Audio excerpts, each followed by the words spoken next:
Hello and welcome to the Gaggle, where we challenge and, if necessary, destroy media narratives. I'm George Szamuely. With me today, of course, is co-founder of the Gaggle, Peter Lavelle. So, Peter, it's deja vu all over again, because it seems that once again there are anti-Semitic pogroms plaguing the United States. Apparently, Jews are not safe anywhere.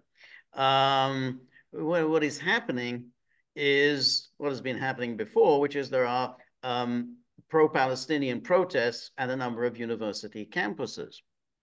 And the pro-Israeli protesters are doing what they've done in the past, which is to claim that these protesters are anti-Semitic.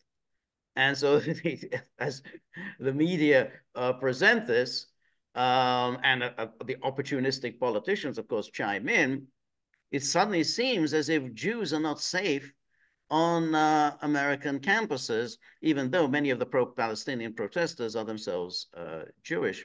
So the scenes are at Columbia University. At Columbia University, you had these pro-Palestinian protesters set up encampments on the Columbia University front lawn. Very, very nice front lawn. But nothing that unusual. You had that during the Black Lives Matter protest. But the president of Columbia University called in the New York Police Department to clear this. And so there were hundreds of people arrested. But the encampments are still there. And once again, she's threatening that saying that the encampments must be removed.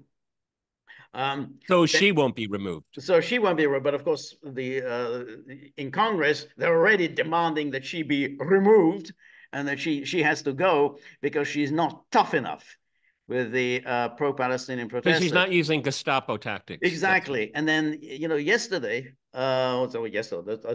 Tuesday evening, so we were reading a story that hundreds of pro-Palestinian, but the way the media played it, particularly The Guardian, it says, well, hundreds of Jews were arrested in New York. And you thought, well, hundreds of Jews arrested in New York. That sounds quite shocking.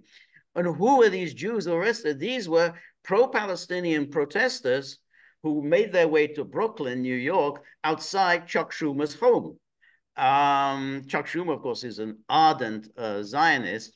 And these protesters were peaceful. There's I didn't read any suggestion that they were violent, threatening violence or anything. There were, there were a number of speakers. But these were Jews, and said this was Passover, and they were protesting outside Chuck Schumer's. Hundreds were arrested, which is quite extraordinary. Again, this is far in excess of anything that happened during Black Lives Matter. And then we have the same scenes in university campuses. Now, one has to say, this is an absolute fraud. There is no anti-Semitism in the United States. It's a very, very clever operation, public relations operation, using media, using opportunistic politicians to suggest that critics of Israel, pro-Palestinian supporters, are anti-Semitic, and therefore that somehow Jews, New York of all places, New York of all places, the most Jewish city in the world, and has been for decades, Jews are in danger. It's a crock, it's a lie. But now we're kind of stuck with talking about something absolutely ridiculous, like this rampant anti-Semitism in the United States. It's like talking about Russiagate. Right. Right. The fact is that even when I was at university, there were pro-Palestinian groups at UC Davis, at UC Berkeley. The majority of their membership were Jews, okay, not Palestinians, right. okay, right. And that's the case to this day. Yes, the Israeli lobby and all of their conduits in the media, in academia, they want to reinforce that being pro-Palestinian is anti-Semitic, which is just completely absurd. Okay, but they want to solidify. They will not allow Israel, Zionism, that link to be broken. They have to maintain it. Okay. And these protesters, many of them who are Jewish, are saying, no, I'm a Jew. I'm not a Zionist. Okay. And that's a message. It's slow, particularly in American context, it's really hard to break that. It's really hard because for decade, generation after generation, they're the same thing. And people, you know, how many average workers think about Palestine? They don't. Okay. And so the Leon Uris mythology is what we were all fed. You remember it. Okay. Exodus. Exodus. Okay. But this is a very important issue, and it's we've been watching it from the very beginning because you're energizing a younger generation that don't have a cause, okay, and particularly when they're been indoctrinated with this woke ideology, you can't say you can't support a ethno-nationalist state and be woke, and that's a problem that they're having to have to resolve, and you can't resolve it. You see, for a lot of these people, and I've asked this to many of my guests and friends, and say, is genocide on the ballot? And it's always an equivocation, like, well, for some people it is, but if it's for some people, does that make a difference? Okay, and that's what we have to find out. Okay, I think it's very interesting when we have these primaries that are actually meaningless, particularly in the Democratic Party, but people are taking the advantage uncontested, and Right. they're not they're making their voice heard. Right. But let's be realistic here, which is who wields power in the United States. And Of course. so this Columbia University president, she's gone. She's done.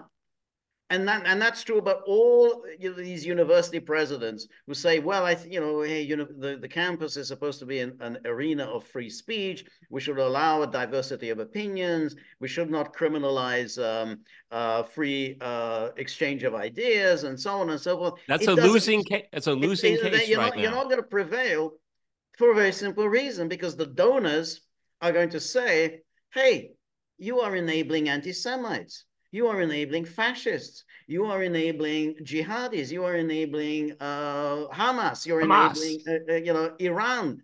You're enabling the mullahs. I'm withdrawing my billions from Columbia, from Would Harvard, be from nice Yale. if they did. We might democratize the place a little Okay, bit. then the government comes in with and here we got the politicians and say, yeah, well, we're going to withdraw Pentagon money from your university. You won't be able to do any more scientific research, computer science research. Oh, we're going to withdraw National Institute of Health money. You're not going to be able to do any research on genetics. Oh, we're going to withdraw money, National Science Foundation. So your laboratories are going to go silent. I mean, these threats are very real. And the university presidents, whose job is essentially to raise money, that's all they do. They're going to say, no. We're going to Okay, kick out all but these, these George, I Hamas supporters, absolutely, and that's it. but I absolutely agree with you. Okay, they have not only the high cards, they have all the cards. Yeah. Okay, they really do. But it's you can't dismiss the fact that it's very obvious that we believe in freedom of speech, except okay, and that is obvious, and it's a very, very bad look. And you can't get around it, okay? Particularly in these protests where you have even within the Jewish community a rabbi saying you should go home and be in a safe place, and then other Jewish leaders in that community say no way, this is absurd, okay? They're American citizens expressing their opinions, okay, about a political issue, okay? The fact that they're Jewish is neither here nor there. It is the issue of free speech. You can't get around that. I mean, Ben Shapiro, and you and I have talked about this for years. Ben Shapiro could talk about abortion. Got a good point. Could talk about the border. He's got a good point. Even kind of minimum wage, I could see how as a point. But then there's this one issue that completely blinds them. And you see that people get blinded by this issue. People become irrational. They look for, pogroms where there aren't pogroms, okay? I mean, the Jews are not safe. I'll tell you where they're not safe. They're not safe in Israel right now, Oh, well, okay? that's right. What's I think also very interesting, and I think very, very foolish, is that these figures on the right I don't mean Shapiro, because Shapiro's always been an Israel firsters, but let's say someone like Steve Bannon. I mean, Steve Bannon's a Catholic, but he has seen this as an opportunity. Hey, Jews are in danger, rampant anti-Semitism. And we on the right, we who have been champions of Israel for all these years, we have been right. And so you have to accept that we were right and you were wrong. And he doesn't seem to realize that they're not going to accept that. Those people who are provoking, and a lot of these pro-Israeli protesters are deliberately provoking these incidents. Those people, they hate Bannon, they hate Trump, they want to see Trump behind bars for the rest of his life. They want to see Bannon behind bars for the rest of his life. They don't care. They care about Israel, but they have, they're not going to form any kind of an alliance with MAGA or anything. Oh, but hey, MAGA is pro-Israel. They couldn't care less. So essentially, you are enabling people who are absolutely loathe you and want to put you in prison, and you're presenting that they are, that these people are in danger. Some liberal Jewish professor in Colombia who adores, worships Israel, that's the guy, you're enabling him, that he's somehow under threat, he wants to put you behind bars and you're rushing to embrace him. Then you look like an idiot. When you're trying to save someone who actually wants to put you in prison, then you're an idiot. Yeah, what they want to do is, you're absolutely right. I mean, if you want to make the pitch that, okay, genocide Joe, that means I'm going to vote for Trump. These people are never going to vote for Trump. No, never. Never going Never. to vote for Trump. Okay. Yep. Okay. So, I mean, there is an election dimension to it, but I think it goes much further than that. I mean, this whole issue of FISA, that you can eavesdrop on people without a warrant, going after TikTok. I mean, I think this is all part of the same thing. What it is that this is, and George and I are egregious offenders, where they want to control the discourse. They miss the old days when there wasn't an internet, okay? And this is a way for them to do it. So if I'm sure there would be people that would watch this podcast and call you and I anti-Semites, okay? Yeah, Obviously. that's right. Now, Ben Shapiro is doing what he's doing is now quite intriguing, because he is going back to what the neocons did during the 1990s, which was to purge Republicans and the conservative movement of the kind of incipient kind of Republican nationalists that emerged in the aftermath of the Cold War, chiefly in the figure of Pat Buchanan. And the neocons did a very good job. They smeared Buchanan as an anti-Semite, a Hitler lover, and what Shapiro is now doing is exactly the same thing. He's now going at Tucker Carlson. I mean, he's absolutely explicitly, tailoring his videos attacking Tucker Carlson. Tucker Carlson needs to be purged. They love this kind of purging from the conservative movement. Probably won't succeed, but nonetheless, that was, there are going to be others joining him. Mitch McConnell yesterday in the debate on the 95 billion package specifically named Tucker Carlson. The only reason we've had all these problems about getting this money to Ukraine, why all there's been this delay, is Tucker Carlson. He has poisoned the well. So there's going to be a real attempt to purge the kind of these discordant voices. And it's not, Tucker Carlson was in the case of Ukraine, but Tucker Carlson has now raised serious issues on the issue of Israel, as has Candace Owens, and there are going to be others. Yep, this whole support of Israel, it's a very, very sophisticated, intricate game where every single sector of society and the political parties have been captured. And it's very, very difficult to confront it. And, when you have like John Mearsheimer and Stephen Waltz, they told us all this, I think it was back in 2003. I think it was about 2007. I think that book came out, yeah. I've actually seen an interview with both of them talking about their book. And many years later, and they both feel very vindicated. I don't see you know, you can have all of these protests, but these are people with no power, okay? And they know it. They absolutely know it because they can get rid of the university president like that, okay, Right. and then just get people that will just say, they'll use the woke, like people feel unsafe, so you can't come here, you cannot protest, okay, and because it's not the issue. No, it's not about the issue. It's about people feeling unsafe, Right. okay, Yeah. and they'll say it's not about speech, not about speech at all. No, It's no. about people feeling safe. Right. No, that's right. And I think we have talked about this before, that these characters like Chuck Schumer, and then that guy in Noah Feldman, in that Harvard professor, who say, well, no, it's perfectly reasonable to criticize Israel. There's nothing wrong with criticizing Israel, but there's a moment at which criticism of Israel becomes anti-Semitic. There's a moment at which suddenly Jews are under threat. So here I am, Chuck Schumer, one of the most important people in America, and one of the most successful people in America. People tremble when I'm around because I can really make things difficult for many, many people. But I'm a Jew and I feel threatened. I'm like that, some Jew in some ghetto in Central Europe 100 years ago. That's me. So this crock, and Noah Feldman, who's a professor at Harvard, tenure, he has all this prestige and everything. Oh, well, I'm really frightened. I don't know if I can go out of my house because there are people Yeah, out but there who just hate the Jews. but the people that can't leave their house are Palestinians, George. Exactly. Okay, Exactly. you know Yeah. the and obviously this is a gambit to talk about anti-Semitism. So you're not talking about the fate of the Palestinians. No. It's exactly what they want you to do. They don't want you to talk No. about the real victims of all of this.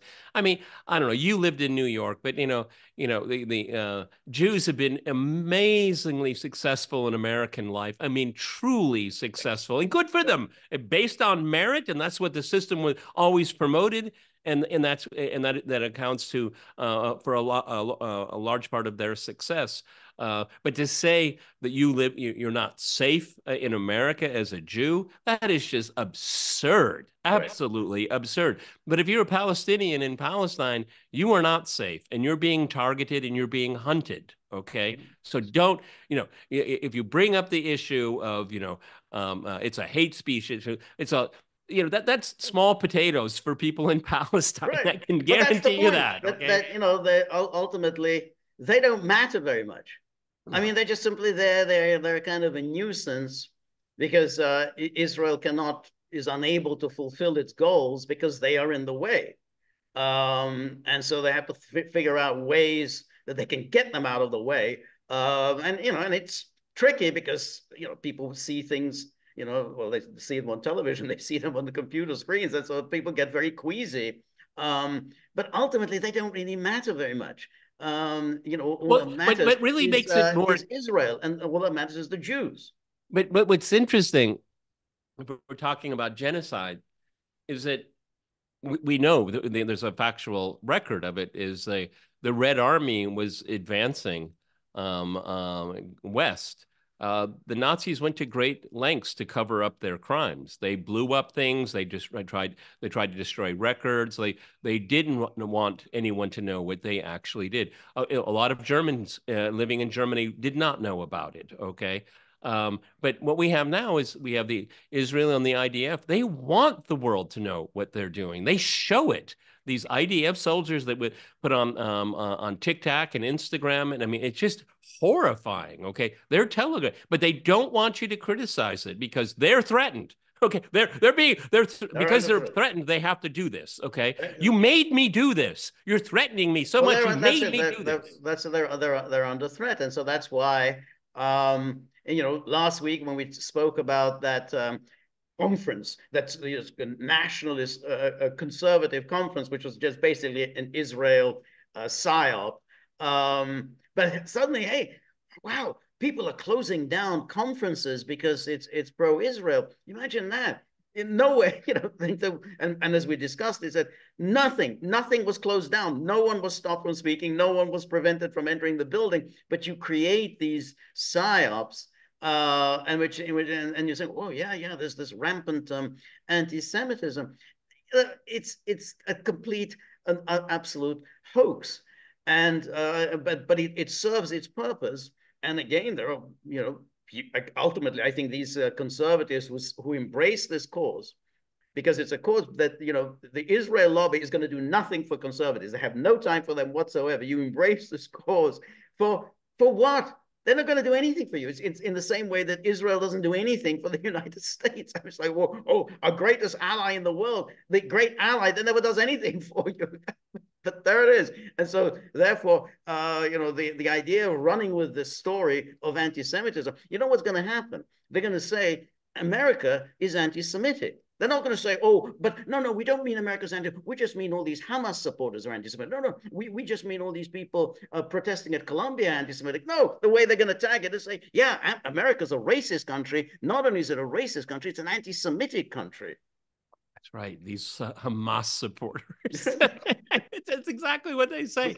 But the irony is that Israel, under its current government, is an ethno-nationalist state that essentially practices Jim Crow on steroids, okay? But they're going to turn around and say America's an anti-Semitic state. Right. They're a racist state. They're intolerant. That's exactly how they play it, okay? All of the real faults they project onto someone else, okay? And hoping it changes the subject. Meanwhile, we have to drop another 2,000 pound bomb on this. Right. That's it. But and this the very day that apparently Jews are are being subjected to pogroms, that very day Congress has just allocated 26 billion for Israel. 26 billion. Just like imagine that. God, Israel, this poor little country that just has no resources at all, subjected to these terrible, horrible leftist Islamist attacks, and here's 26 billion. Spend it how you want. Don't trouble us with any kind of an accounting as to where this money goes. So they're actually playing this. Yeah, Jews are under threat, and meanwhile, you've just allocated another 26 billion for Israel. I have the sense, I can't empirically prove it, but that $26 billion, I'm pretty sure it really will be used to kill Palestinians, okay? The money that goes to Ukraine, well, I don't know how many yachts and mansions around the world it'll buy, but the Israelis, yeah, I think they probably will be quite frugal and get more bang for their buck, okay? Because the Congress gave it to them, okay? We must be doing the right thing. We got the green light, okay? Biden, who cares? Nobody likes him anyway, but we got Congress. Yeah, okay. That's right. Yeah, the sum total after all the bluster from the Democrats about Israel. So you got in the House, with 37 Democrats voted against, but in the Senate, only 2 Democrats voted against, and Bernie Sanders. That's it. That's the big, after all the talk, all the Bibi Netanyahu, far right to Netanyahu. That's all. 2 Democrats voted against, and Bernie Sanders. Yeah, it's like the famous line, "Show me the money." Well, that's all that really matters. Right. Okay. Right. Yeah, there were protests on the campus and all that. Okay, great. But at the end of the day, does it move the needle? The mayor of New York, he was quick to jump out there. I mean, because his donor base. Okay. Yeah. I mean, if you're the mayor of New York, he's a black man, obviously. He wants the black vote, but he wants Jewish donors. Okay, that's important. Key. Okay, exactly. No mayor of New York wants to alienate that electorate because they have deep pockets. They're donors. That's a third rail. You don't even think about it. That's the because that's more important than anything in the Constitution. It's more important than anything that a long history of freedom of speech. That is just. No. Small potatoes when it comes to that's right. When coffers for an election. Absolutely. That's so when the Columbia University president asks the NYPD to come onto the campus and to arrest pro-Palestinian supporters, to arrest them. You imagine asking the police to come on the campus, arrest them. You know, didn't do that with Black Lives Matter. That was fine. You know, no one gets arrested for that. You do that. Why? Because suddenly donors are saying, yeah, I'm not going to give you any more money. You know, that's the thing that gets their attention. Well, no money. Call in the cops, you know, throw them out, throw them in prison, throw them out of the country, just get them out of there. Being principled is at the bottom of the list. Yes. Okay. But it is really, it's quite shameful, all of this. I mean, particularly the way it's in many ways it's being reported, Jews being arrested. Yeah. Oh, it must be because of anti-Semitism in America. Yes, no, these were pro-Palestinian Jews. No, don't let the cat out. They're, you know, they're crypto Hamas. You know, it's a fifth column. You know, it's just. I know that's the headline in Guardian. Saying, well, Jews arrested on Passover. What? What was this anti-Israeli Jews protesting? What were they protesting? They say we want peace now in Gaza. That was what they went to. A radical message. A radical message. And they went to Chuck Schumer's home. They had them arrested. Remember when they went to these protesters went to the Supreme Court justice's home, and that is illegal to harass judges. Nothing was done. Nothing was done. Nothing was done.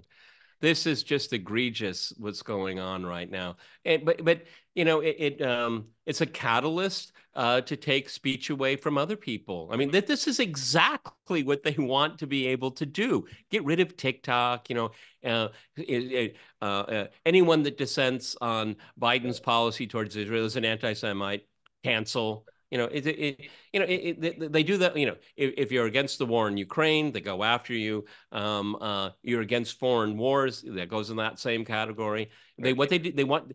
See, this is what people always talk about, the opening of the Overton window. Well, this is the closing of the Overton window. It's closing it more and more and more. Okay. Right. No, and that's what little Ben Shapiro is trying to do now with Tucker Carlson. You know, Ben Shapiro, you know, he has a big audience. I don't know how many million. I mean, there has to be some kind of a fraud going on there. I mean, I think it's artificially boosted that he has this huge following. But that's the goal now. That is the goal, is to purge the conservative movement of voices that are critical of Israel. Well, George, like not just Ukraine, but specifically of Israel. Yeah, but look at Charlie Kirk. You know, he's this kind of right-wing Christian evangelical. Right. You know, where did he get his start? The Israeli lobby. Okay, to capture that part of the conservative movement. Okay, and then there's a number of other ones too, where the seeds of that. I mean, the Daily Wire was conceived in Israel. It was conceived in Israel, as was Breitbart. Breitbart was also conceived in Israel. I think it's right, and that was the key with Pat Buchanan, because what Buchanan did, starting around 1991, is that he brought up the subject of Israel, and specifically of the Palestinians. I said, hey, there's no particular reason why we should support Israel against the Palestinians. I said, basically, Israelis have their national aspirations, so do Palestinians. We should support both of their aspirations. That was enough to get him tagged as an anti-Semite, and that really did him a lot of damage. They basically destroyed him. I mean, that's the origins of the American conservative. Yeah, exactly. Okay? Yeah. That was the origins of it, because he was exiled. He was exiled out of the of polite company. Yep. And that's why even to this day the American conservative is primarily a good read. Okay, because that's where you're going to get conservatives that are against this foreign policy of interventions and support. And there was also, well, there's Buchanan, but there was also Joe Sobran. I don't know if people remember him. He was writing for decades for Bill Buckley's magazine, National Review. But that was a major move to get him out, and they did get him out. I mean, they basically, they finally pressured Buckley to fire him, and he spent the last few years of his life, I think, in serious poverty. I mean, I think that he really didn't have any money. I think he kind of lived in the kind of doss house.